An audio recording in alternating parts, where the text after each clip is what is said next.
নমস্কার বন্ধুরা, cracking computer চ্যানেলে তোমার সবাইকে ওয়েলকাম। তোমাদের সামনে একটি নতুন আপডেট নিয়ে চলে এলাম। তোমাদের যারা যারা এমটিএস এক্সামিনেশন দিয়েছিলে, অলরেডি কালকে তোমাদের এমটিএসের অ্যান্সার কি ঘোষণা করা হয়েছে এবং তোমরা তোমাদের রোল নাম্বার এবং ডেট অফ বার্থ দিয়ে তোমাদের অ্যান্সার কি দেখতে পারো।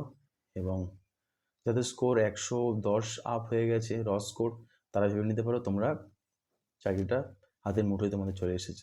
এবং যাদের স্কোর 125 প্লাস হয়েছে, তারা হোম পোস্টিংও পেতে পারো। সুতরাং কার কী স্কোর হয়েছে তোমরা কমেন্ট বক্সে এসে জানাতে পারো র স্কোর। এবং যাদের স্কোর কম আছে তারা নেক্সট টাইমে ভালো করে প্রিপারেশন নিয়ে পরের বছরে চেষ্টা করো। ধন্যবাদ, এইটুকু তোমাদের জন্য আপডেট। এবং তোমাদের নেক্সট ওবিসি কেসের হেয়ারিং 9 তারিখে 9 ডিসেম্বর আছে। দেখা যাক কী হয়। সেখানে কপিল সিব্বল মহাশয় উনি থাকবেন, আমাদের রাজ্য সরকারের হিসেবে প্রতিনিধিত্ব করছেন। তার উপর ডিপেন্ড করে অনেক কিছু কিন্তু রয়েছে, যেমন তোমাদের ডাব্লিউপি এবং কেপি এক্সামিনেশন আপডেট। আমরা সবাই জানি যে কলকাতা পুলিশের এক্সামিনেশন 29শে ডিসেম্বর কর্মসংস্থান পেপারে দেখেছি।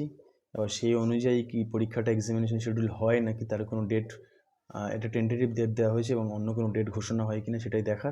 যদি ওবিসি কোর্স কেস যদি তোমাদের মিটে যায়, তাহলে আশা করা যাচ্ছে আস্তে আস্তে তোমাদের এক্সামিনেশন ক্যালেন্ডার যেগুলো ফর্ম ফিল আপ হয়ে আছে সেগুলো আস্তে আস্তে ঘোষণা হবে। এবং তোমাদের আরেকটি আপডেট, তোমাদের রেলের তরফ থেকে 50,000 যে গ্রুপ ডির ফর্ম ফিল আপ হওয়ার কথা ছিল, তার ডিসেম্বরের লাস্ট উইক থেকে শুরু হবে। তোমাদের যারা যারা তোমরা প্রিপারেশনের মধ্যে আছো তারা সবাই ফর্ম ফিল আপটি করো। এবং যারা রেলওয়ে গ্রুপ ডি এবং এনটিপিসি কম্বাইন প্রিপারেশন করতে চাও, তারা আমার চ্যানেলটিকে ফলো রেখো।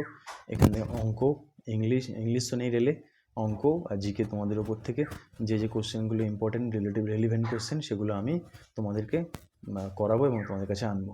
ধন্যবাদ।